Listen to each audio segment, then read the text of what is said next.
नमस्कार, स्वागत है आपका इस खास बुलेटिन दमदार समाचार लगातार में और मैं हूं आपके साथ योगेश पांडे। बंगाल विधानसभा चुनाव का 8वां और अंतिम चरण का मतदान हुआ है। 294 सीटों वाली राज्य विधानसभा के 8वें और अंतिम दौर में कोलकाता की 7 विधानसभा सीटों समेत वीरभूमि के 11, मुर्शिदाबाद की 11 और मालदा जिले की 6 सीटों पर 35 विधानसभा सीटों पर वोट डाले गए हैं और 2 मई को मतगणना होगी। इस दौरान राज्यपाल जगदीप धनखड़ और उनकी पत्नी ने विधानसभा चुनावों के लिए कोलकाता के चौरंगी में वोट डाला। वहीं राज्यपाल बोले, चुनाव लोकतंत्र का सबसे बड़ा त्योहार है, हम दोनों ने वोट डाला है और मैं बहुत खुश हूं। Election is the greatest festival in democracy. We both have voted. COVID protocol is being followed 100%. I am very happy with the arrangements. This is the 8th phase. Excellent work has been done by Election Commission and CAPF. It is time for everyone to exercise right to vote. Democracy is powered only by your vote. A single vote can make all the difference. Anyone who does not vote, loses right to have grievance. There is no reason or ground not to vote. The high turnout of 7 phases indicates greatest faith in our democracy, the largest in the world. I congratulate the voters for having exercised their right to vote fairly and fearlessly in earlier phases. I am sure they will do it this time also. Once again, I call upon all of you to indicate that at every polling booth, COVID protocols are being followed scrupulously, diligently. तो sir Gangaram अस्पताल के chairman doctor DS Rana लगातार अधिकारियों से मदद की गुहार लगा रहे थे और इस दौरान उन्होंने कहा कि हम जूझते रहे कि ऑक्सीजन अब आएगी। रात को याद करते हुए उन्होंने बताया कि अस्पताल के आईसीयू में 30 से अधिक मरीज वेंटिलेटर पर थे। वहीं उन्होंने कहा कि लोगों को अब खुद लॉकडाउन होने की जरूरत है क्योंकि हालात काफी खराब हो गए हैं। आगे क्या कुछ कहा, आप सुनाते हैं। तो अभी तो यही पता है जो आ रहे हैं उनको ट्रीटमेंट करना है और कितने कब तक रिवाइव रहेगी, कब तक कैसे रहेगी, वो आपने रोज़ देखा कि रोज़ लोग अपने अपने नए नए सर्वे देते रहते हैं। तो जो एक्सपर्ट हैं इसमें, एपिडेमियोलॉजिस्ट जो होते हैं वो एक्सपर्ट होते हैं, हमें उनसे पूछना चाहिए, उनकी जो वो कहते हैं वो मानना चाहिए। तो इसके बारे में हमारे जैसे क्लिनिशियन नहीं दे सकते हैं। बाकी क्लिनिशियन ये जो भी आपकी टीवी बोलते हैं, मेरे जैसे बोल पड़े तो उसकी कोई वैल्यू खास नहीं है। एपिडेमियोलॉजिस्ट जो हैं, साइंटिस्ट हैं हमारे, उनके मॉडल होते हैं, वो to large extent to correct भी होते हैं, कई बार फेल भी हो गए। जैसे आपका ये पता होता तो वो सेकंड वेव के बारे में भी पहले प्रेडिक्ट कर देते कब आनी है कब नहीं आनी है। एनीवे, अब इस पर जो मुद्दा है ये मेरे पास है वो है कि जो पेशेंट आ रहे हैं उनको ट्रीटमेंट करना है और पेशेंट का लोड कम करना है, ठीक है। और जो आ रहे हैं उनको ये सप्लाई चेन जो बढ़ानी है, चाहे वो ड्रग्स हैं, चाहे ऑक्सीजन है, चाहे मैन पावर है, उसको ऑप्टिमाइज करना है। और एट द सेम टाइम जो लोड है पेशेंट का, जो उनको एडमिशन की जरूरत पड़ रही है, उनको कम करना है। वो कैसे हो सकता है? वो एक तो ये है कि आपका सेल्फ लॉकडाउन करें। लॉकडाउन तो किया ही है कई स्टेटों ने। तो लोगों को जो कोविड एप्रोप्रिएट बिहेवियर है, जैसे मास्क पहनना है वो प्रॉपरली पहनना है, वो बड़ा जरूरी है। मास्क लटकाने वाली बात नहीं है। हैंड वॉश करना है, हाथ धोते रहो अपने, थोड़ा डिस्टेंस मेंटेन करो, जहाँ से हो सके अब घर से बाहर मत निकलो, ये जरूरी नहीं है। तो वो चीज़ें जरूरी हैं। इसके अलावा पैनिक मत करो। अब क्या हो गया कि जैसे ऑक्सीजन की कमी की एक मीडिया में बहुत ज़्यादा और बाकी कमी भी है, तो लोगों में बड़ा एक डर सा बैठ गया कि ऑक्सीजन मिलेगी बाद में कि नहीं मिलेगी, फटाफट हॉस्पिटल भागना चाहते हैं। तो उनको समझा रहे हैं, उनको मीडिया में भी बहुत से डॉक्टर भी समझा रहे हैं कि जब तक आपकी ऑक्सीजन 92, 93 से ऊपर है, 94 से ऊपर है, तब तक घबराने की बात है ही कोई नहीं है। और 90 और 94 के बीच में भी है तब भी वो प्रोन पोजीशन, पेट के बल लेट कर देखो, लंबे सांस लेकर देखो, प्राणायाम करके देखो, अपना थोड़ा लंबे लंबे सांस ओम बोलो, और उनसे काफ़ी, इसके ऊपर भी काफ़ी वीडियो मिले हैं, काफ़ी लोग बोल भी रहे हैं, उसको फॉलो करो। और उसके बाद ये नहीं कि अब 94 से 93, 92 आना शुरू, भागना शुरू, टेलीफोन करना शुरू कर दो। और मैं आपको कहूँगा इसमें स्पेशली वीआईपी कल्चर नहीं होनी चाहिए। ये वो लोग वीआईपी लोग हैं, वो एक उनमें 94 से 95 से 94 हुआ, वो शोर मचाना शुरू कर देते हैं फ्रॉम वेरियस रिसोर्सेज, और फिर उससे हॉस्पिटल में कई बार अननेसेसरी एडमिशन हो जाती हैं, या प्रेशर पड़ता है अननेसेसरी एडमिशन के लिए। हम एडमिशन तो नहीं करते हैं घर, तो एक खाम खा का प्रेशर पड़ जाता है, और उससे भी लगता है कि जब बहुत ज़्यादा पेशेंट है। पर जिनको ज़रूरत है उनके लिए भर्ती करने के लिए फिर हॉस्पिटल में पर्याप्त साधन होने चाहिए। उनको साधन में तो ये है कि मैन पावर, ऑक्सीजन मिलनी चाहिए, दवाइयाँ मिलनी चाहिए। और इसकी जो माइल्ड डिजीज़ है वो तो सारे पेशेंट घर में ही ठीक हो जाते हैं। मॉडरेटली सीवियर जिनकी ऑक्सीजन सैचुरेशन घर में मेंटेन नहीं रही है, 90 से नीचे जा रही है, और उनको हॉस्पिटलाइजेशन की जरूरत पड़ रही है, या 8 दिन के बाद भी पेशेंट सिक रह रहे हैं, नॉर्मली 8 दिन तक पेशेंट ठीक हो जाने चाहिए, काफ़ी हद तक, बुखार भी और बाकी चीज़ें भी। रेमडेसिविर बारे में भी सुनना चाहिए कि रेमडेसिविर, और कई लोग तो आजकल रामबाण बोलते हैं, कई रामदास बोलते हैं, पर लोगों को मैं बताना चाहता हूँ कि रेमडेसिविर एक अमेरिका में ड्रग रिसर्च हुई थी इसकी, और इसकी बड़ी लार्ज स्टडी हुई थी। तो उसकी जो स्टडी तब हुई थी, तो उसका कंक्लूजन यही हुआ था कि इसका जो उस वक्त पहली फेज में हॉस्पिटलाइजेशन होती थी तो लोग 17-18 दिन हॉस्पिटल में रहते थे। अब तो वैसे भी खैर नहीं रहते हैं 3 दिन हॉस्पिटल में। तो उन्होंने स्टडी की थी, तो उन्होंने कहा था कि एवरेज टाइम 6-7 दिन कम हो जाता है, पर इसका कोई ओवरऑल प्रोग्नोसिस में फ़र्क नहीं पड़ा था। तो इतना ज़्यादा कोई स्टडी नहीं है कि ये पक्का ही एंटीवायरल ड्रग है, इसके अभी तक भी हमारे पास प्रूफ नहीं मिले हैं। तो थोड़ा इससे फ़र्क पड़ता है। और अभी जैसे कमी है, सप्लाई की कमी है, नॉर्मली तो सभी पेशेंट को दे सकते हैं, तो देनी है तो 7 दिन से पहले डोज दवाई को देनी है। तो 7-8 दिन के बाद जब वायरल फेज खत्म हो जाती है तो इस दवाई का कोई फायदा नहीं देने का, उस टाइम तो वेस्टेज है इस ड्रग की।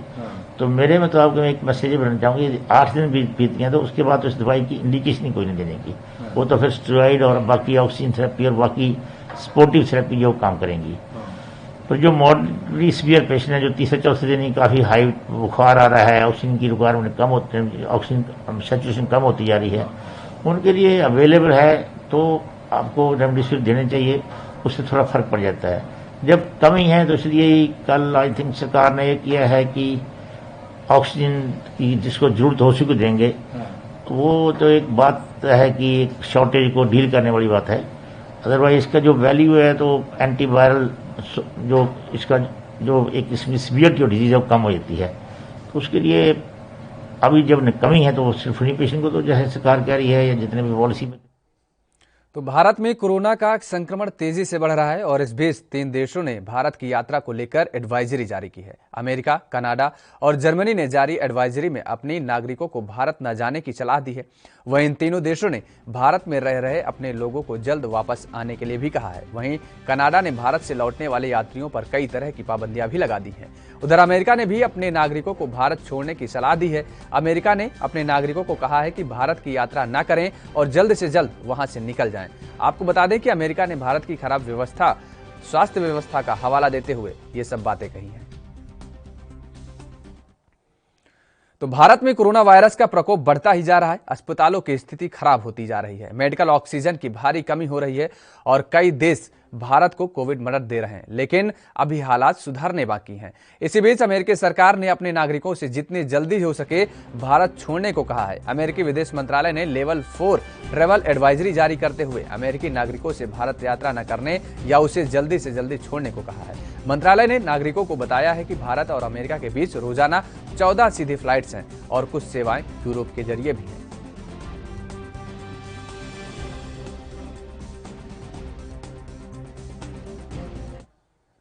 तो देश में कोरोना से होने वाली मौतों का आंकड़ा लगातार बढ़ता जा रहा है। कोरोना महामारी हर रोज अपने पुराने रिकॉर्ड को तोड़ रही है। पिछले 24 घंटे में 3.60 लाख कोरोना का केस दर्ज किए गए हैं और सबसे बुरा हाल महाराष्ट्र, दिल्ली और यूपी का है। ऐसे में भारत के लिए रूस, यूके और अमेरिका समेत कई विदेशी देशों ने मदद का हाथ बढ़ाया है। रूस के 2 जहाज राजधानी दिल्ली के एयरपोर्ट पर उतरे। रूस की तरफ से 20 oxygen concentrator, 75 ventilator, 150 bed side monitor और फैविपिरेविर दवाएं पहुंची हैं। विदेश मंत्रालय के प्रवक्ता अरिंदम बागची ने ट्विटर पर बताया है कि यूके से एक और शिपमेंट भारत पहुंच चुका है। 120 ऑक्सीजन संकेंद्रक आज सुबह ही पहुंच गए हैं और बीते दिन ही अमेरिकी राष्ट्रपति ने भारत की मदद करने की अपनी प्रतिबद्धता को दोहराया था। अब अमेरिका से मदद की पहली खेप का आना शुरू हो चुका है और अमेरिका से आने वाले जहाज में 440 ऑक्सीजन सिलेंडर और मास्क भारत पहुंचे हैं।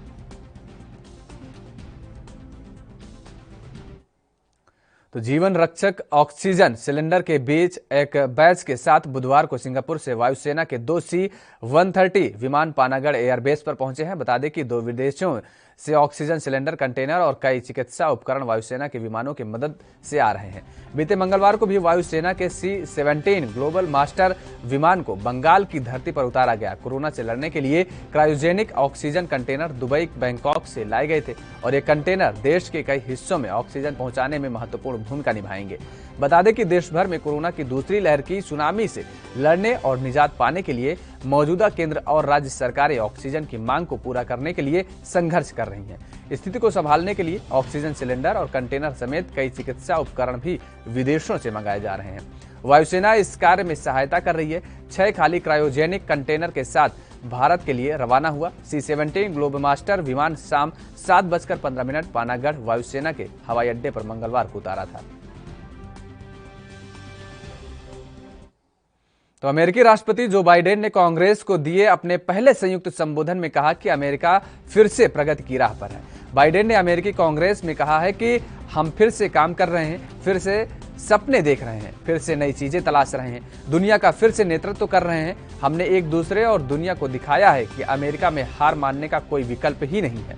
बाइडेन ने अर्थव्यवस्था पर कहा, अमेरिका को वापसी के लिए और अधिक करने की जरूरत है। हम बेहतर तरीके से वापसी करेंगे। अमेरिका के लोगों से कोविड रोधी टीका लगवाने की अपील करते हुए कहा उन्होंने कि जाइए टीकाकरण कराइए, टीका उपलब्ध। बाइडेन ने कहा अमेरिका हिंद प्रशांत क्षेत्र से सेना की मजबूत उपस्थिति बनाए रखेगा। यह संघर्ष शुरू करने के लिए नहीं बल्कि दूसरे देशों को ऐसा करने से रोकने के लिए है। मैंने चीन के राष्ट्रपति शी जिनपिंग से कहा है कि अमेरिका प्रतिस्पर्धा का स्वागत करता है लेकिन टकराव नहीं चाहता है।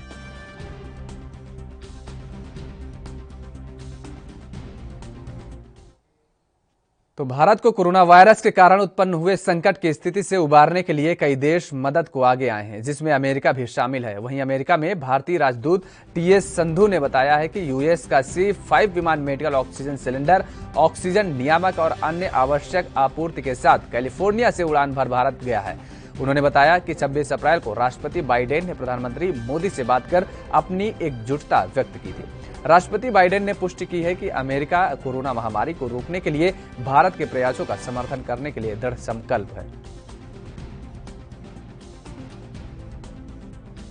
This evening, United States C-5 aircraft with oxygen cylinders, oxygen regulators, and other essential supplies has taken off from California, and it's expected to land in Delhi tomorrow. And there will be perhaps more such sorties that will be undertaken. You are aware that on 26th of April, President Biden spoke to Prime Minister Modi and expressed solidarity. The conversation was warm, positive and fruitful. President Biden reaffirmed that United States is determined to support India's तो corona काल में राहुल गांधी और Priyanka Gandhi PM Modi और मोदी सरकार पर लगातार हमलावर हैं। कभी वैक्सीन के निर्यात तो कभी ऑक्सीजन सिलेंडर की कमी को मुद्दा बनाते हुए राहुल गांधी और प्रियंका गांधी मोदी सरकार को घेरते रहते हैं। इसी कड़ी में आगे बढ़ते हुए राहुल गांधी ने गुरुवार को एक बार फिर सरकार और खासकर प्रधानमंत्री नरेंद्र मोदी को निशाना बनाने की कोशिश की है। वहीं राहुल गांधी ने एक कविता की पंक्तियों को साझा किया है। इससे पहले राहुल गांधी ने एक दिन पहले सरकार के खिलाफ मोर्चा खोलते हुए इसे अंधा सिस्टम करार दिया था। राहुल गांधी ने ट्विटर पर लिखा है, एक दूसरे की सहायता करते आमजन दिखाते हैं कि किसी का दिल छूने के लिए हाथ छूने की जरूरत नहीं, मदद का हाथ बढ़ाते चलो, इस अंधे सिस्टम का असर दिखाते चलो। इससे पहले राहुल गांधी ने सेंट्रल विस्तार प्रोजेक्ट को लेकर भी सवाल उठाए थे।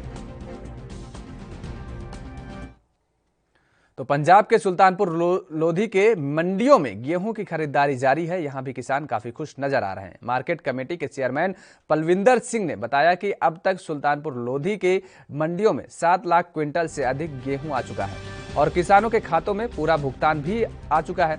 सरकार की तरफ से सुल्तानपुर लोधी की मंडियों में किसी भी तरह की कोई समस्या नहीं हो पा रही है। ਸਾਡੇ ਪਿੰਡ ਹੀ ਖਰੀਦਾ ਮੈਰੀਪੁਰੀ ਮੰਡੀ ਹੈ। 14 ਤਰੀਕ ਨੂੰ ਕਣਕ ਲੈ ਕੇ ਆਏ ਸੀਗੇ ਤੇ ਉਦੋਂ ਹੀ ਤੁੱਲ ਗਈ ਹੈ। ਕੋਈ ਬਾਰਦਾਨੇ ਦੀ ਦਿੱਕਤ ਨਹੀਂ ਆਈ। ਪੇਮੈਂਟ ਵੀ ਆ ਗਈ ਹੈ ਖਾਤੇ ਵਿੱਚ। ਪੇਮੈਂਟ ਦਾ ਥੋੜਾ ਹੈਗਾ, ਜੇ ਆਰਟੀਏ ਥਰੂ ਆਵੇ ਤਾਂ ਸਾਨੂੰ ਥੋੜਾ ਸੌਖਾ ਵਾ, ਉਦਾਂ ਹੋਰ ਕੋਈ ਦਿੱਕਤ ਨਹੀਂ ਆਈ ਸਾਨੂੰ। ਸਰਕਾਰ ਦੇ ਪ੍ਰਬੰਧ ਬਹੁਤ ਵਧੀਆ ਜੀ, ਬਹੁਤ ਵਧੀਆ, ਠੀਕ ਹੈ ਪ੍ਰਬੰਧ ਬਹੁਤ ਵਧੀਆ। ਕੋਈ ਨਹੀਂ ਦਿੱਕਤ ਆਈ, ਕੋਈ ਦਿੱਕਤ ਸਾਨੂੰ ਤਾਂ ਨਹੀਂ ਆਈ। ਦਿੱਕਤ ਐਵੇਂ ਕਹੀ ਗਈ ਹੈ ਦਿੱਕਤ ਆਈ, ਕੋਈ ਬਾਰਦਾਨੇ ਦੀ ਦਿੱਕਤ ਨਹੀਂ ਆਈ। ਸਾਡੇ ਮਾਰਕੀਟ ਸੁਲਤਾਨਪੁਰ ਲੋਧੀ ਦੇ ਅਧੀਨ ਜਿੰਨੀਆਂ ਵੀ ਮੰਡੀਆਂ ਵਾ, ਉਹਨਾਂ ਦੀ ਜਿਹੜੀ ਆ ਕਣਕ ਦੀ ਖਰੀਦ ਆ ਉਹ ਨਿਰਵਿਘਨ ਜਿਹੜੀ ਜਾਰੀ ਹੈਗੀ ਆ। ਔਰ ਹੁਣ ਤੱਕ ਜਿਹੜੀ ਸਾਡੀ 7,81,305 ਕੁਇੰਟਲ ਜਿਹੜੀ ਸਾਡੀ ਖਰੀਦ ਹੋ ਚੁੱਕੀ ਆ, ਜਦ ਕਿ ਪਿਛਲੇ ਸਾਲ ਇਸੇ ਤਰੀਕ ਤੱਕ ਜਿਹੜੀ ਆ 6,09,331 ਕੁਇੰਟਲ ਜਿਹੜੀ ਆ ਉਹ ਜਿਹੜੀ ਖਰੀਦ ਮੰਡੀਆਂ ਦੇ ਵਿੱਚ ਜਿਹੜੀ ਉਹ ਕਣਕ ਦੀ ਕੀਤੀ ਗਈ ਸੀ। ਸੋ ਸ਼ੁਰੂ ਦੇ ਵਿੱਚ ਥੋੜੀ ਬਹੁਤ ਸਮੱਸਿਆ ਬਾਰਦਾਨੇ ਦੀ ਆਈ ਸੀ ਔਰ ਉਹ ਐਮਐਲਏ ਸਾਹਿਬ ਦੇ ਧਿਆਨ ਦੇ ਵਿੱਚ ਲਿਆ ਦਿੱਤਾ ਗਿਆ ਸੀ ਔਰ ਐਮਐਲਏ ਸਾਹਿਬ ਨੇ ਉੱਚ ਅਧਿਕਾਰੀਆਂ ਦੇ ਨਾਲ ਜਿਹੜਾ ਰਾਬਤਾ ਕਾਇਮ ਕਰਕੇ ਉਹ ਜਿਹੜੀ ਥੋੜੀ ਬਹੁਤ ਸਮੱਸਿਆ ਸੀ ਉਹ ਦੂਰ ਕਰ ਦਿੱਤੀ ਸੀ ਔਰ ਹੁਣ ਜਿਹੜੀ ਆ ਬੜੇ ਵਧੀਆ ਤਰੀਕੇ ਦੇ ਨਾਲ ਜਿਹੜਾ ਖਰੀਦ ਦਾ ਕੰਮ ਉਹ ਸਾਡਾ। पंजाब में गेहूं की खरीद के 20वें दिन 4,35,931 मीट्रिक टन गेहूं की खरीद की जा चुकी है और जिसमें से ये वहां किसानों ने बताया है कि लगातार खरीदारी चल रही है और किसानों की किसी भी तरीके की कोई दिक्कत नहीं है। वहीं जिसमें से सरकारी एजेंसियों की तरफ से जो आंकड़े आए हैं उसमें से 4,35,865 मीट्रिक टन और आढ़तियों की तरफ से 66 मीट्रिक टन गेहूं की खरीद की गई है। तो वहीं मामले की जानकारी देते हुए खाद्य एवं सिविल सप्लाई विभाग के प्रवक्ता ने बताया कि राज्य में 4,35,865 मीट्रिक टन गेहूं की खरीद सरकारी एजेंसियों के द्वारा की गई है, जिसमें से पनग्रेन की तरफ से 93,951 मीट्रिक टन, मार्कफेड की तरफ से 92,600 मीट्रिक टन और जबकि पंजाब स्टेट वेयर हाउसिंग निगम की तरफ से 67,373 मीट्रिक टन गेहूं खरीदा गया है। तो वहीं केंद्र सरकार की एजेंसी एफसीआई की तरफ से 56,553 मीट्रिक टन गेहूं खरीदा जा चुका है और इसके अलावा पनग्रेन की तरफ से पंजाब में सार्वजनिक वितरण के लिए 25,192 मीट्रिक टन गेहूं की खरीद की गई है। प्रवक्ता ने बताया कि 20वें दिन की खरीद समेत अब तक राज्य में कुल 1,04,78,237 मीट्रिक टन गेहूं की खरीद की जा चुकी है।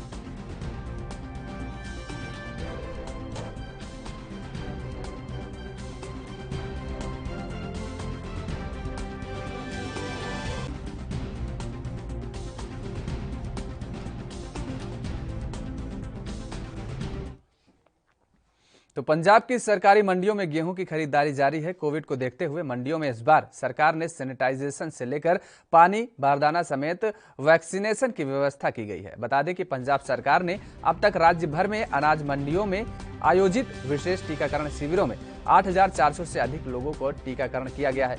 पंजाब मंडी बोर्ड के अध्यक्ष लाल सिंह ने बताया कि राज्य के सभी 154 मंडी समितियों में कोविड टीकाकरण शिविर लगाए गए हैं। उन्होंने आगे कहा कि अब तक राज्य की मंडियों में किसानों, कारीगरों, मजदूरों, खरीद एजेंसियों के कर्मचारियों समेत 8,402 पात्र व्यक्तियों को कोविड का टीका लगाया जा चुका है।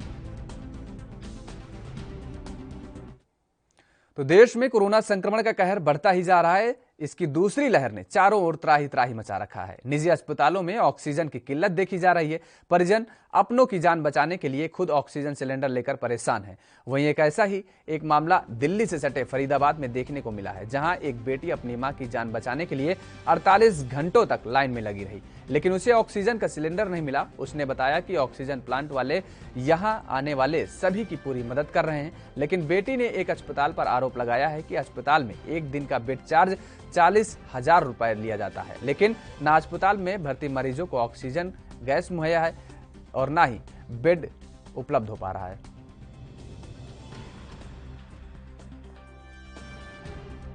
मम्मा हॉस्पिटल में एडमिट है, 40,000 रुपये पर डे बेड ले रहे हैं वो लोग, और ऑक्सीजन नहीं दे रहे। पिछले 48 घंटे में उन्होंने एक सिलेंडर मुझे नहीं दिया है अभी तक, और मेरी मम्मी का फ्लो 15 लीटर पे चल रहा है। कौन सा हॉस्पिटल है? और पवन हॉस्पिटल है, सेक्टर 56 सेक्टर में, फरीदाबाद। ऑक्सीजन लेने पहुंचे हैं, क्या रेट ऑक्सीजन मिल रही है, क्या दिक्कत है आपको यहाँ देखनी पड़ रही है? मेरे को कोई दिक्कत नहीं दिख रही भैया, मेरे को बहुत सपोर्ट मिल रहा है यहाँ से। मेरे को अपने हॉस्पिटल से कोई सपोर्ट नहीं मिल रहा। मैं अपनी मम्मी का हॉस्पिटल चेंज करवाने की सोच रही हूँ। अगर बात की जाए तो हॉस्पिटल में ऑक्सीजन पहुंच रही है, क्या आपको वहाँ ऑक्सीजन नहीं मिल रही? बिल्कुल भी नहीं मिल रही है, बिल्कुल नहीं मिल रही है। मैं बोल रही हूँ, मेरे को 48 घंटे में एक सिलेंडर नहीं दिया है। मैं ही दिन रात जग के, मैं पूरे 48 घंटे में सिर्फ और सिर्फ 1 घंटा सोई हूँ, सिर्फ सिलेंडर के पीछे, क्योंकि मेरे सर दिल्ली से ऑक्सीजन लेने नहीं आए हैं। मम्मी हॉस्पिटल में ही एडमिट है फरीदाबाद में, वहीं से वो लेने के लिए आई हूँ मैं ऑक्सीजन। कितनी मदद यहाँ ऑक्सीजन प्लांट में आपको मिल रही है? सर ने आते ही जैसे ही देखा, उन्होंने मुझे ऑक्सीजन दिलवाने के लिए सिलेंडर्स आगे करवा दिए थे। अगर ऑक्सीजन की रेट की बात करें तो कितने की पर्ची है जो आपकी ऑक्सीजन? सर अभी पता नहीं है, मुझे पता लगेगा जब सिलेंडर भर जाएंगे। ऑक्सीजन मिल पा रही है प्रॉपर? सर कोशिश तो पूरी है, सुबह रात भर घूम रही थी, कहीं नहीं मिला। आज जाकर के यहाँ पर पता लगा तो लेकर के आ गई। क्या दिक्कतें आ रही है? आप ऑक्सीजन लेने पहुंचे हैं, क्या परेशानी आ रही है आपको? मैं कल रात से ही लाइन में खड़ा हूँ। मेरे को ना तो एक सिलेंडर मिला है, पर्ची मेरे हाथ में है, 6 सिलेंडरों की पर्ची काट दी है, लेकिन मेरे को कोई सिलेंडर नहीं मिला है। तो क्या वजह है? ऑक्सीजन नहीं है या ऑक्सीजन खत्म हो गई, क्या वजह है जो है? ये तो हमें पता नहीं जी क्या हो रहा है क्या नहीं हो रहा, लेकिन 15वां नंबर है, उससे पहले ही जो पहले मतलब हमसे जो बाद के नंबर है वो पहले लेके जा रहे हैं हम, फिर भी हमें सिलेंडर नहीं मिल रहा है। तो क्या कुछ बता रहे हैं? इस प्रकार की भीड़ भाड़ है काफ़ी ज़्यादा, और जब जाते हैं तो बोल देते हैं, लास्ट में बोल देते हैं ख़त्म हो गई। कब से गैस खत्म हुई है? ये मैं भैया 2 दिन से डोल रहा हूँ। ये 6 सिलेंडर की पर्ची कटी हुई है, आज फिर आके पर्ची कटाई है मैंने, तो आज 4 की काटी है जी, पूरे 6 की भी नहीं काटी। तो कितने में दे रहे? सिलेंडर का जो रेट है वो कितना है? रेट तो वो सेम दे रहे हैं, लेकिन ऑक्सीजन है ही नहीं, तो क्या कर सकते हैं। 3 दिन से मैं कांत हॉस्पिटल के लिए, मेरी गाड़ी है, मैंने सेवा में हॉस्पिटल के लिए अपनी गाड़ी को लगाया हुआ है। मैं सिलेंडर लेके आता हूँ, मेरी पूरी फैमिली ने कहा है कि आप इतनी महामारी में घर से बाहर क्यों निकल रहे हो। मैंने कहा एक देश का सिपाही अपने बीवी और बच्चों को छोड़कर देश की सेवा करता है। मेरे अंदर एक भावना है देश की सेवा करने की, मेरे अंदर एक भावना है गरीबों की सहायता करने की। सेक्टर 25 के प्लांट पर आप ऑक्सीजन गैस लेने पहुंचे हैं, कितनी मारामारी है, किस प्रकार ये सिलेंडर में गैस भर रहे हैं? क्या नहीं, गैस तो पूरी भर रहे हैं। देखो, मैं ये नहीं कह सकता कि प्लांट वालों की कोई गलती है, गैस पूरी आ रही है, लेकिन लोगों को दे भी रहे हैं। जो बेचारा एक सिलेंडर लेके आ रहा है उसको, लेकिन गैस थोड़ी है प्लांट में। कोरोना के आड़ में कुछ जो ऑक्सीजन प्लांट वाले हैं वो कहीं ना कहीं काला बाजारी अभी नहीं, काला बाजारी कोई नहीं हो रही। जो भी हो रहा है जेन्युइन हो रहा है। आम जनता को भी गैस मिल रही है, लेकिन गैस थोड़ी मिल रही है। मेरा मतलब अगर 21 टन माल आया, एक टैंक के अंदर अगर 21 टन माल आया तो वो थोड़ा थोड़ा देते हैं। मामला ये है जी, कोविड की वजह से अभी तक इसका ट्रीटमेंट तो कोई समझ में आया नहीं, और पेशेंट ज़्यादातर ऑक्सीजन सपोर्ट में ही हैं, जिस करके लोगों को होम आइसोलेशन में भी ऑक्सीजन की ज़रूरत पड़ रही है। और उसके अलावा होम आइसोलेशन के अलावा हॉस्पिटल्स की बहुत ज़्यादा रिक्वायरमेंट बढ़ गई है, जिसकी वजह से प्लांट में बहुत ज़्यादा भीड़ लगी हुई है। प्लांट पे लोग अंदर तक चढ़े पड़े, जबकि इतना लोगों को समझाना बहुत मुश्किल हो गया है जी। लोगों को समझाते रहते हैं हम, बट लोग सुनने को तैयार नहीं है। पुलिस की तरफ से किस प्रकार का प्रयास?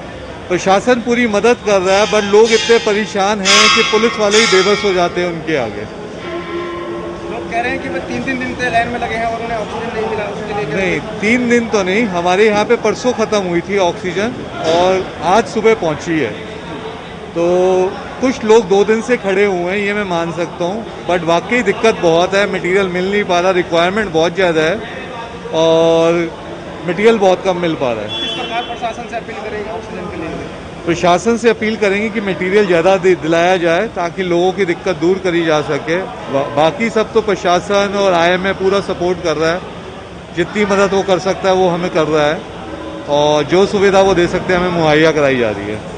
देखा गया कि लोग काफ़ी दूर दूर से आके इंतजार कर रहे हैं, उन्हें ऑक्सीजन नहीं मिला, तो क्या रेट वगैरह आपकी तरफ से ऑक्सीजन सिलेंडर? हमारी तरफ से गवर्नमेंट का डिसाइडेड जो रेट है वही है। छोटे सिलेंडर की कॉस्ट ₹250 रुपये के आसपास है 7 क्यूबिक मीटर का, और जो दूसरा सिलेंडर है 1.5 क्यूबिक मीटर। तो राजधानी में कोरोना मरीजों की सांसों की बोली अब ऊंचे दामों में लगने लगी है। आलम यह हो गया है कि अब लोगों ने जरूरी दवाइयों और ऑक्सीजन सिलेंडरों की कालाबाजारी शुरू कर दी है। पश्चिम जिला के पंजाबी बाग थाना पुलिस ने ऑक्सीजन सिलेंडर की कालाबाजारी करने के आरोप में 2 बदमाशों को गिरफ्तार किया है। पुलिस ने आरोपियों के पास से 4 छोटे और 1 बड़ा ऑक्सीजन सिलेंडर बरामद किया है। आरोपी जरूरतमंद लोगों से एक छोटे सिलेंडर के बदले 50,000 रुपए वसूल कर रहे थे। पुलिस पकड़े गए आरोपियों से पूछताछ कर रही है। मामले की छानबीन भी जारी है।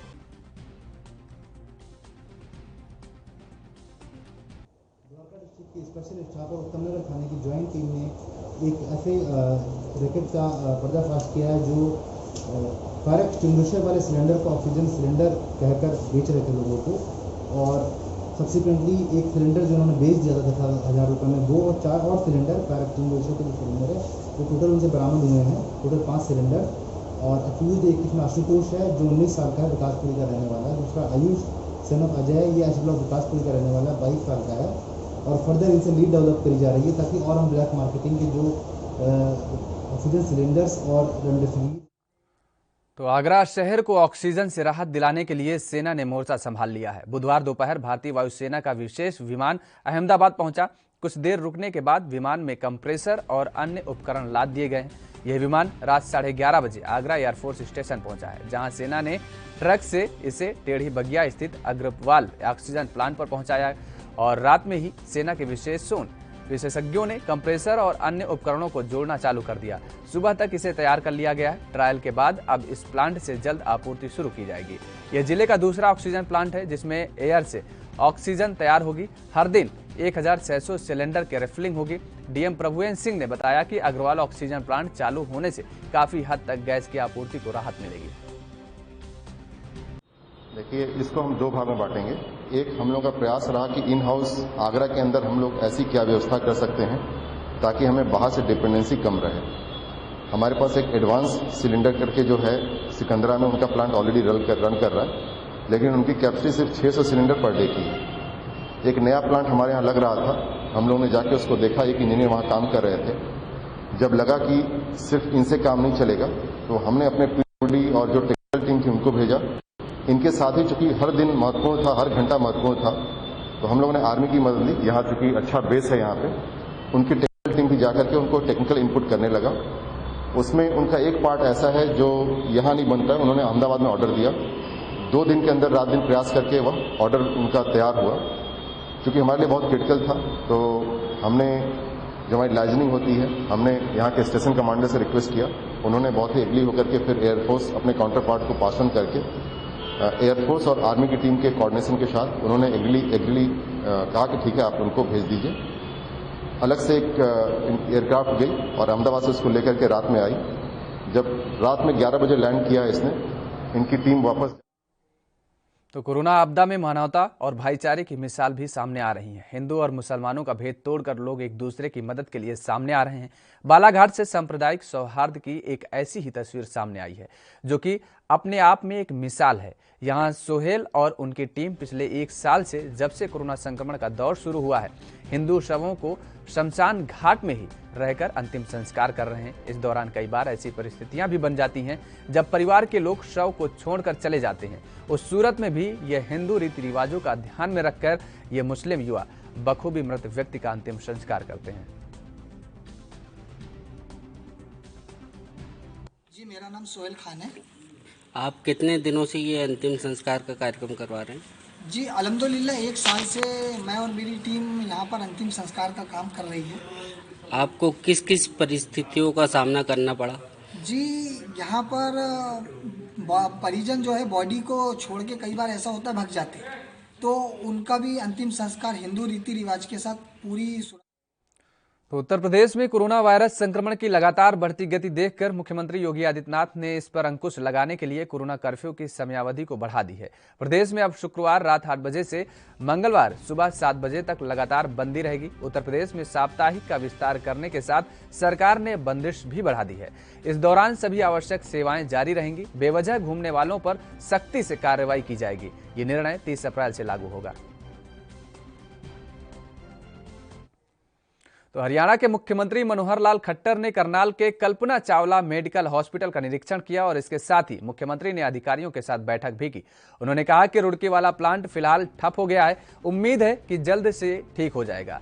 वहीं विपक्ष पर निशाना साधते हुए कहा कि मुश्किल की घड़ी में भी ये राजनीति कर रहे हैं, इस समय राजनीति से ऊपर उठकर काम करने की जरूरत है। मुख्यमंत्री मनोहर लाल ने कल्पना चावला में पहले प्रशासनिक अधिकारियों के साथ मीटिंग की और इस मीटिंग में स्वास्थ्य विभाग के अधिकारी भी मौजूद थे और उसके बाद हॉस्पिटल में बने ऑक्सीजन टैंक का दौरा भी किया। जब मीडिया से मुखातिब हुए तो सीएम मनोहर लाल ने कहा कि हरियाणा का कोटा बढ़ा दिया गया है, यह ऑक्सीजन उड़ीसा से आएगी। उड़ीसा से ऑक्सीजन लाने के लिए हमने टैंकर भेज दिए हैं और उम्मीद जताई जा रही है कि 36 घंटे तक ट्रेन ऑक्सीजन को लेकर यहां आ जाएगी, हमें थोड़ी राहत मिलेगी। किसानों के ऊपर कोरोना के इस इलाज के नाते से सबसे महत्वपूर्ण चीज़ इस समय ऑक्सीजन हो गई है। तो ऑक्सीजन की जो तरल ऑक्सीजन है, लिक्विड ऑक्सीजन है, उसकी मात्रा पहले कम थी। केंद्र सरकार ने हमारा कोटा बढ़ा दिया है, लेकिन वो आएगी, सब बढ़ा हुआ कोटा उड़ीसा से आएगा और उड़ीसा से लाने के लिए कल हमारी एक ट्रेन 5 टैंकर्स को लेकर के चली गई है और आज 2 टैंकर सुबह हमने बाय एयर भेजे हैं। अब 1 दिन के बाद अथवा 2 दिन के बाद तुरंत वहाँ से जैसे चलेगी और यहाँ कम से कम 36 घंटे लगते हैं वहाँ से यहाँ पहुँचने में गाड़ी को।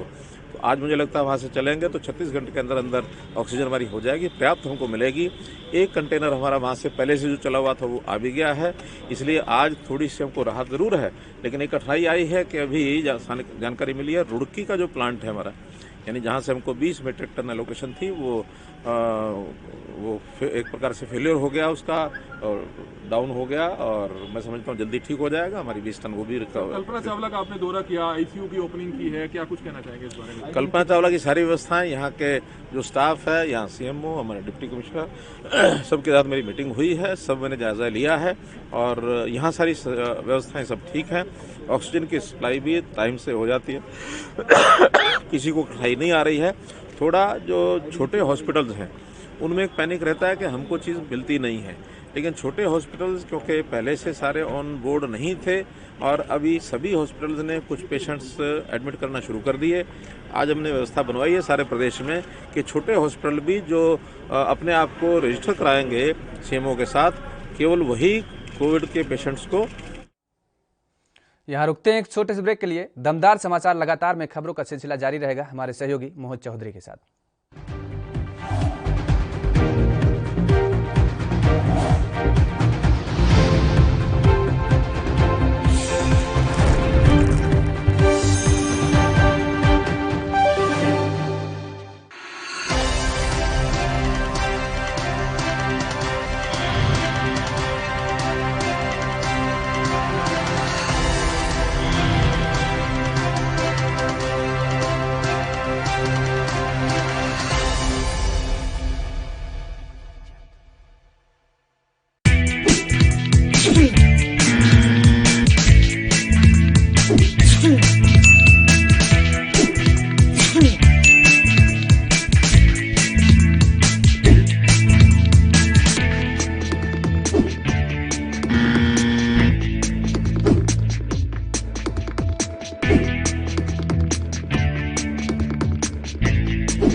ANB न्यूज ने ठाना है, कोरोना को हराना है।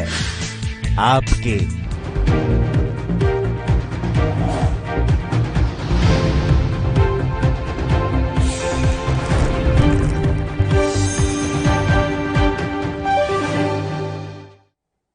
तो ब्रेक के बाद एक बार फिर से आप सभी का स्वागत है। रुक करते हैं बाकी खबरों का। नोएडा विधायक पंकज सिंह ने डीएम सुहास एलवाई के साथ नोएडा के कोविड कमांड कंट्रोल रूम का निरीक्षण किया। निरीक्षण करने के बाद पंकज सिंह ने बताया कि प्रशासन पूरी तरीके से कोशिश में लगा हुआ है, लेकिन जिस तरह से कोविड पॉजिटिव मरीजों की संख्या बढ़ती जा रही है, उसकी वजह से ऑक्सीजन, बेड, वेंटिलेटर आदि की समस्या का सामना करना पड़ रहा है। लेकिन हम कोशिश कर रहे हैं कि जल्द ही कमी को दूर करेंगे।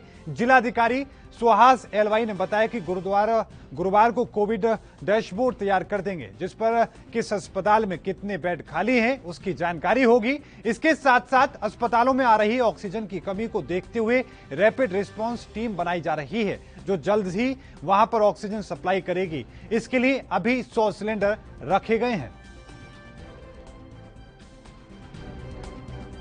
ऐसे समस्त प्राइवेट हॉस्पिटल से स्टॉक पोजीशन रेमडेसिविर की उनको कौन सी कंपनी से कब कितना मिला, उन्होंने किस किस को लगाया, उसकी ऑडिट गठित करने का निर्णय लिया गया है। साथ ही जब वो देंगे रेमडेसिविर की प्रिस्क्रिप्शन देंगे, ये सर्टिफाई करेंगे कि उनकी हॉस्पिटल की फार्मेसी में आईपीडी अथवा ओपीडी मिलाते हुए उनके पास कोई स्टॉक नहीं है।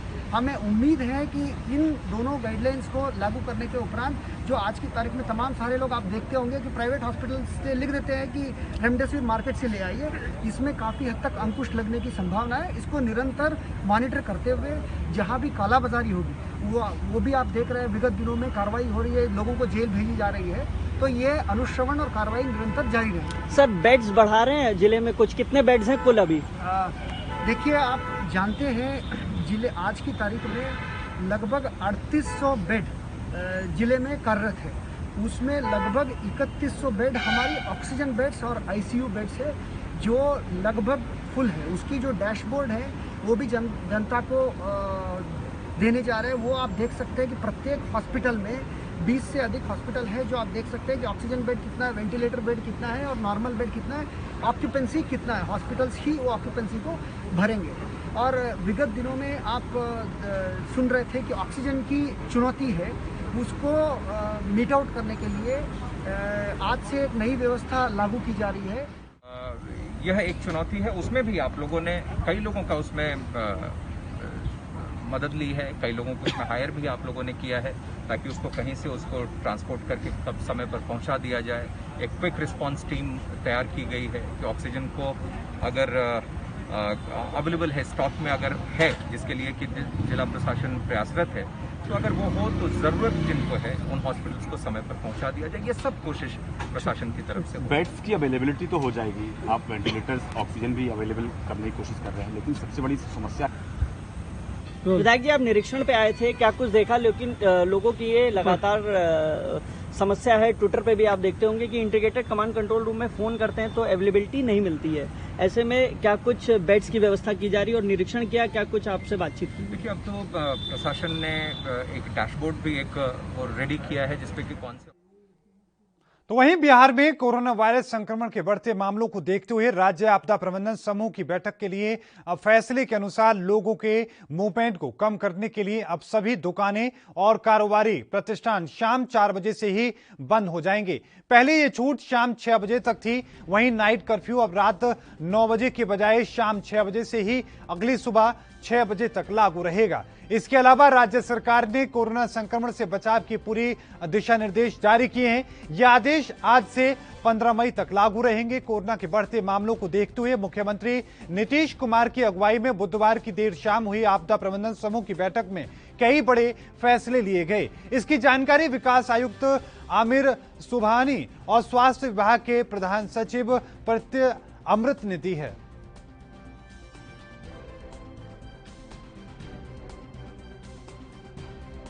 आदेश का अनुपालन किया जा रहा है, सब अक्षरशः अनुपालन हो रहा है।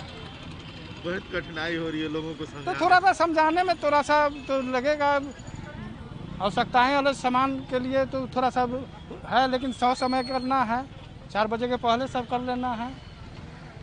आदत जो बना हुआ है उसको सुधार कर रहा है आदमी। कितनी परेशानी हुई है बंद कराने में? अरे थोड़ा बहुत परेशानी तो ये होता ही है, और क्या कोई परेशानी खास नहीं हुई। लेकिन अंदर से वो लोग आंदोलित हो रहे हैं। हाँ, देखिए आवश्यकताएं की जब पूर्ति नहीं होती है तो थोड़ा सा अंदर से तो जी अपना परिचय दें। ठीक, अपना परिचय दें। मैं देश में बढ़ते कोरोना के मामले अब सरकारों और स्वास्थ्य विभाग के काबू से बाहर होते नजर आ रहे हैं। आज अंबाला में एक बार फिर से रिकॉर्ड तोड़ मामले सामने आए हैं। स्वास्थ्य विभाग की चिंता बढ़ा दी है। आपको बता दें कि अंबाला में पहली बार 487 कोरोना संक्रमण के मामले सामने आए, तो वहीं पहली बार अंबाला में कोरोना से होने वाली मौतों का आंकड़ा एक दिन में 11 पर पहुंच गया। अंबाला शहर में 169, अंबाला छावनी में 90 और साथ में चौड़मस्तपुर में 77, नारायणपुर गढ़ में 30, शाहजादपुर से 52, बराड़ा से 28, मुलाना से 41 मामले सामने आए हैं। टोटल जो एक्टिव केसेस हैं 487 हैं, जो अब तक का अंबाला का हाईएस्ट है। और आज जो अंबाला में मृत्यु हुई हैं जो कोविड पॉजिटिव व्यक्तियों की 11 हैं। और इनमें जो 487 एक्टिव केसेस हैं, इनमें से 169 जो हैं अंबाला सिटी से हैं और 90 अंबाला कैंट से हैं। चौड़मस्तपुर से 77 हैं, नारायणगढ़ से 30 हैं, शहजादपुर से 52 हैं, 52 हैं, बराड़ा से 28 हैं और मुलाना। तो वहीं महाराष्ट्र समेत देश के अन्य राज्यों में कोरोना का कहर थमने का नाम नहीं ले रहा है। महाराष्ट्र में तो कोरोना पूरी तरीके से बेकाबू नजर आ रहा है। कोरोना के बढ़ते मामलों के बीच देश में वैक्सीनेशन का काम भी तेजी से जारी है। देश की आर्थिक राजधानी मुंबई में वैक्सीन लगवाने के लिए भारी संख्या में लोग पहुंच रहे हैं। इसी बीच मुंबई के वैक्सीनेशन सेंटर पर लोगों की भारी भीड़ देखने को मिली। मुंबई का गोरेगांव नेस्को वैक्सीनेशन सेंटर है। ये खबर है कि यहां पर वैक्सीन की कमी है। आपको बता दें कि मुंबई के गोरेगांव नेस्को सेंटर ने आम लोगों को जानकारी देते हुए कहा कि हमारे पास सिर्फ 4000 डोज ही हैं। ऐसे में बुजुर्गों को पहले प्राथमिकता दी जाए। अभी देखिए मिलना तो चाहिए, लेकिन लाइन बहुत लंबी लगाए हैं लोग। क्या है, सेकंड डोज वाले लोग का भी है और दूसरा डोज वाले लोग का, पहला डोज वाले लोग का एक में कर दिए हैं ना, इसीलिए प्रॉब्लम हो रहा है। ये जो लाइन लगी है ना, अलग अलग पहले से किए होते तो इतना लाइन नहीं मिलता इंसान को, फटाफट हो जाता सबका, समझे। अभी ऐसे खड़ा रहने को कितना भारी पड़ रहा है लेडीज लोग को, जेंट्स लोग को, जो ज्यादा उम्र वाले हैं। 10 बजे आया जो है, सेकंड डोज है। हाँ सेकंड है। हाँ मुझे तो आशा नहीं है, ऐसा तो हम लोग खड़ा ही नहीं हो पाएंगे 3 घंटा 4 घंटा लाइन में। ये मैंने जो है लाइन जो गलत लगाया है लोगों ने, जो है डिवाइड करना चाहिए स्टार्टिंग से जो है। तो वहीं मुंबई में लॉकडाउन के दौरान आमजनों सहित रोड पर अनाथ बच्चों को खाने की किल्लत होने लगी है, जिसको ध्यान में रखते हुए कांदिवली के पुलिस निरीक्षक विजय कंदलगावकर के मार्गदर्शन में स्कूल के पास रहने वाले 70 से 80 गरीब और जरूरतमंद बच्चों, महिलाओं और पुरुषों को कोरोना महामारी में भोजन और पानी उपलब्ध कराया जा रहा है। इस मौके पर आपको बताएं कि विजय कंदलगावकर ने बताया कि लॉकडाउन के दौरान वो सबसे ज्यादा खराब हालत में हैं। रोड पर रहने वाले गरीब अनाथ बच्चे जो सबसे ज्यादा मुसीबत में हैं, जिसके लिए हमने उनके खाने और पीने के लिए जल की व्यवस्था की है।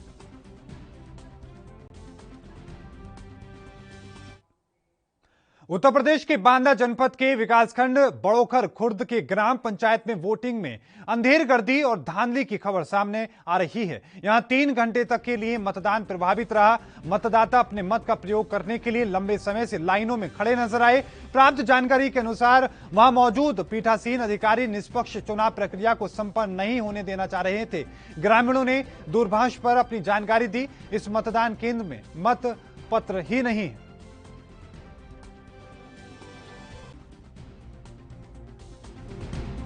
यहाँ क्षेत्र पंचायत, ग्राम प्रधान पद और जिला पंचायत का चुनाव हो रहा है। 3 मत पत्र दिए जा रहे हैं। अच्छा, और तो यहाँ पे चुनाव की कैसी प्रक्रिया चल रही है? प्रक्रिया मेरे गांव में बहुत बड़ी धांधली की गई है। यहाँ पीठासीन अधिकारी और यहाँ पर उपस्थित जो अधिकारी गण हैं, उन्होंने आज जनता को इस भयावह स्थिति पे इतना ज्यादा परेशान कर रखा। सुबह 7 बजे से लाइन लगवा दी। इसके बाद पीठासीन अधिकारी से बात करने के बाद उन्होंने बताया कि मतपत्र नहीं है। महामारी के चलते मेरे गांव के सारे मतदाता लौट गए। आज मेरे बाप की 13वीं का संस्कार है, मैं उसमें हवन पूजन में था। फिर मैं मतदाताओं से जब मैंने कहा कि चलिए, उन्होंने कहा आप चलिए प्रधान जी, और बगैर आपके चले कुछ नहीं होगा, अधिकारी हमको भगा दे रहे हैं, पुलिस वाले खदेड़ रहे हैं। जब मैं गया तो पीठासीन अधिकारी से मैंने बात करी तो पीठासीन अधिकारी ने कहा कि मेरी इसमें कोई कमी नहीं है, ऊपर से ही मुझको मतपत्र नहीं।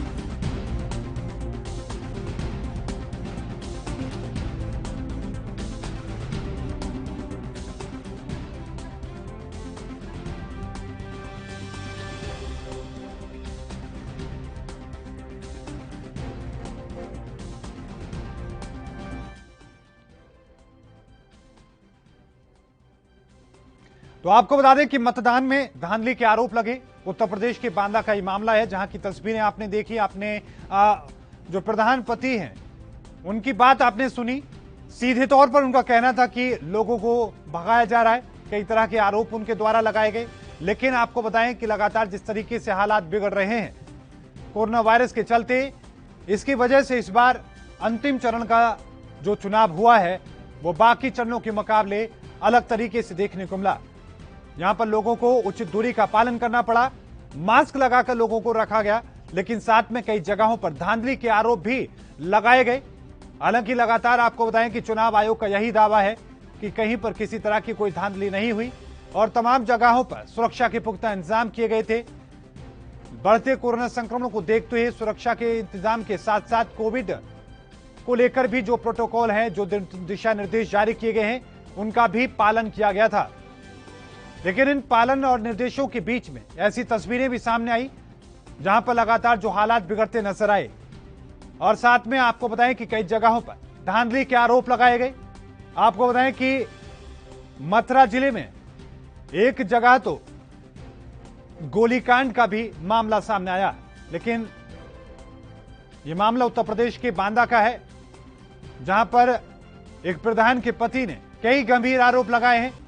महिला प्रधान के पति की तरफ से गंभीर आरोप लगाए गए हैं कि जब मतदाता वहां पर मतदान करने के लिए पहुंचे तो उन्हें पुलिस खदेड़ती हुई नजर आई।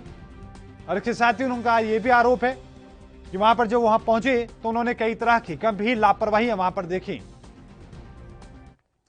तो वहीं उत्तर प्रदेश के बस्ती में विकास खड़गौर की ग्राम पंचायत तेनू इचीत में सिंह में प्रधान पद की प्रत्याशी गर्भवती की आज सुबह मौत की सूचना मिलते ही लोगों में हड़कंप मच गया।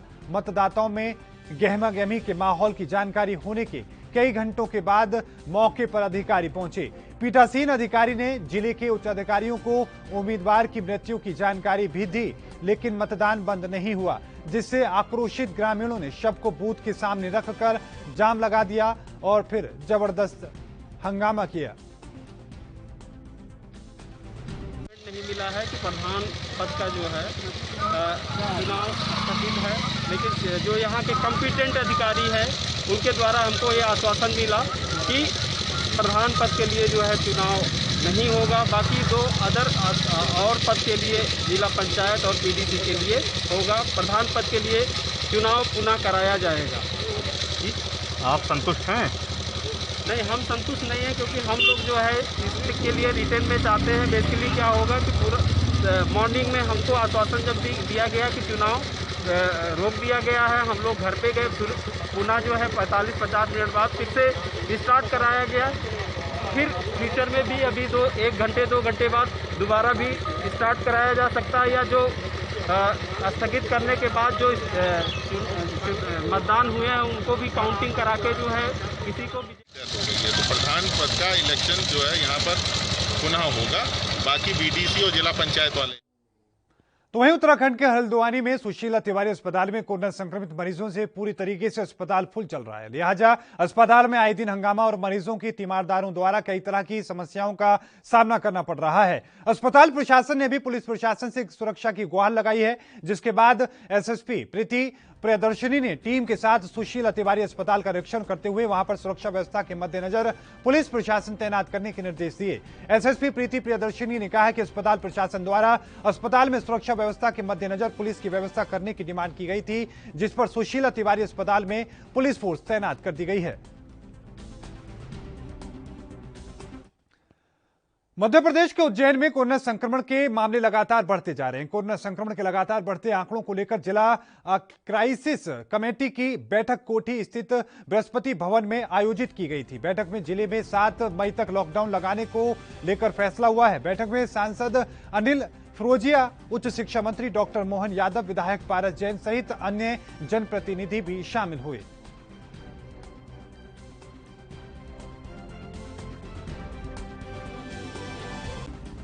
30 तारीख तक तो लॉकडाउन है, पर माननीय मुख्यमंत्री जी ने जो आह्वान करा है 7 तारीख का, और वास्तव में देखा जाए तो अभी क्राइसिस बहुत बड़ा हुआ है, संक्रमित बहुत ज़्यादा हो रहे हैं लोग, इसलिए हमने भी सबने निर्णय लिया कि 7 तारीख तक लॉकडाउन रहेगा।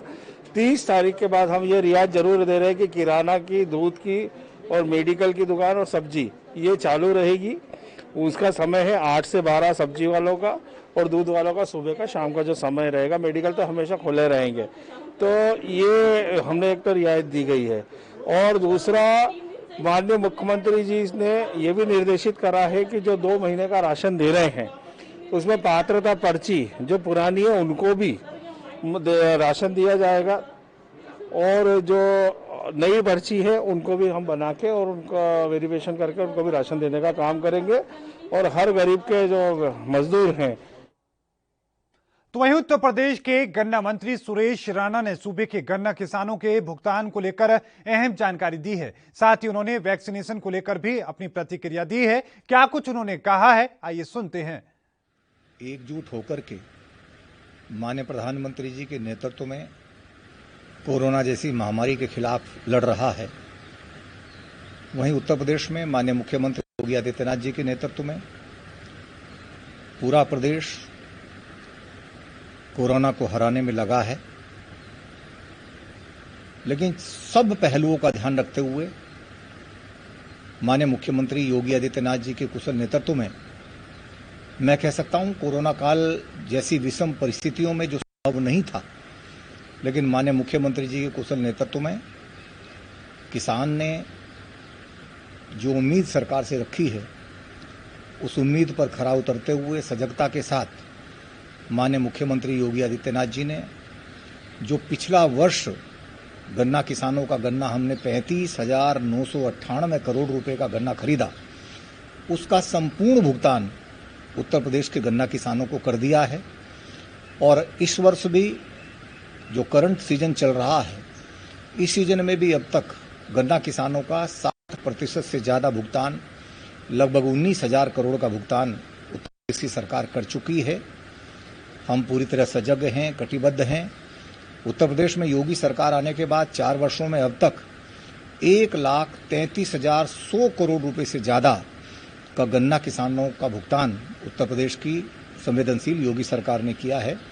मैं कह सकता हूं जान भी जहान भी हर पहलू पर माननीय मुख्यमंत्री जी के नेतृत्व में हम लोग आगे बढ़ रहे हैं।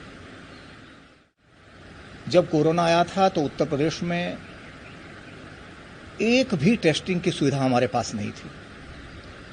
हमने 0 से शुरू किया था, और माननीय मुख्यमंत्री जी के नेतृत्व में लगातार सजगता के साथ माननीय मुख्यमंत्री जी ने स्वयं इसकी मॉनिटरिंग की, और आज हम 2 लाख टेस्टिंग तक पहुंचे हैं।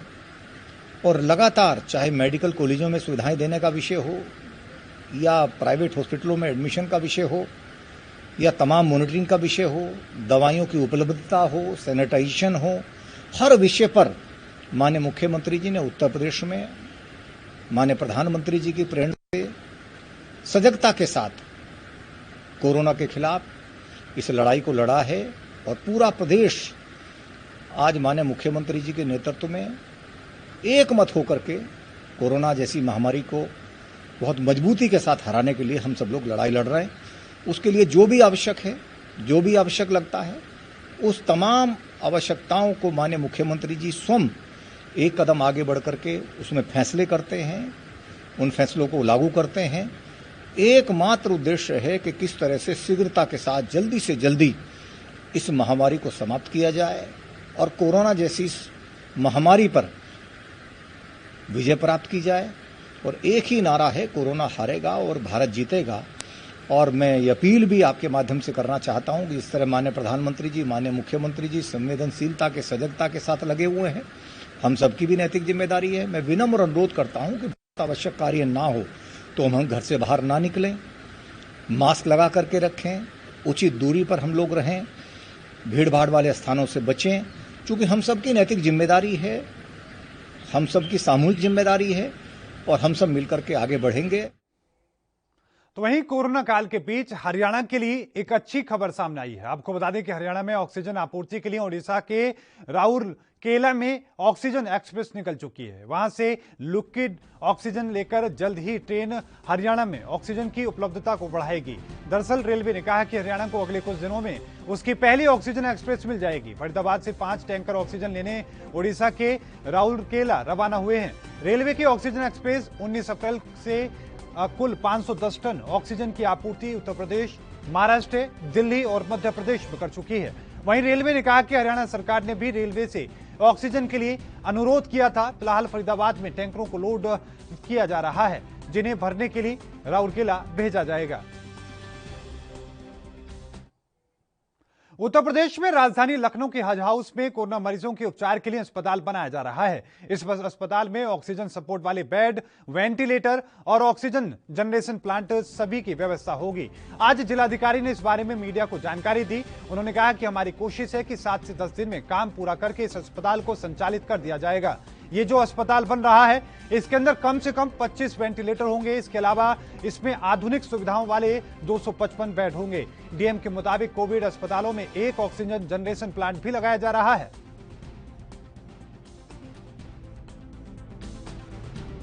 इसी चीज के अंतर्गत स्टेट गवर्नमेंट और एचएएल के कंबाइंड एफर्ट से यहाँ हज हाउस में एक 255 बेड का L2LC हॉस्पिटल बनाया जा रहा है, जहां पे हमारे पास 25 वेंटिलेटर, 100 से ऊपर HFNC और सारी की सारी मॉडर्न इक्विपमेंट्स और सुविधाओं के सहित ये कोविड अस्पताल बनाया जा रहा है।